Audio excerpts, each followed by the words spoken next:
ఎలా మిక్స్ చేయాలో చూపిస్తాననమాట. Okay. First of all మనం ఒక బౌల్ తీసుకొని దాంట్లో మనకి ఫస్ట్ ఆనియన్స్ అనమాట. ఆనియన్స్ కొంచెం వేసుకొని నెక్స్ట్ పల్లీలు, బాయిల్ చేసిన పల్లీలనమాట. నెక్స్ట్ కీరా,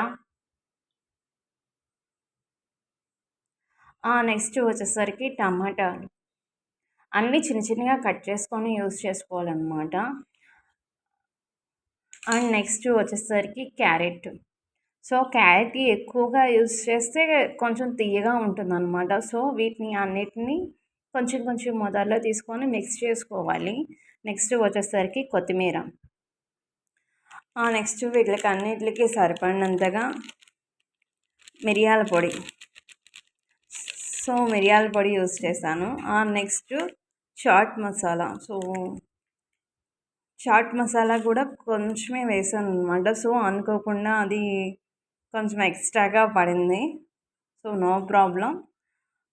నెక్స్ట్ సాల్ట్. వీటిని అన్నిటిని మిక్స్ చేసుకున్నాం. ఇలాగా మిక్స్ చేసుకొని దీనిపైన కొంచెం అంత లెమన్ని యాడ్ చేసుకుందాం.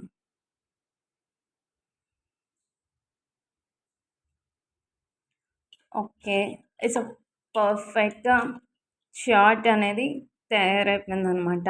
సో, మన స్పూన్‌తో మిక్స్ చేసే కన్నా హ్యాండ్‌తో మిక్స్ చేస్తే ఆ టేస్ట్ వేరేగా ఉంటుంది అనేసి నేను హ్యాండ్‌తో మిక్స్ చేశాననమాట.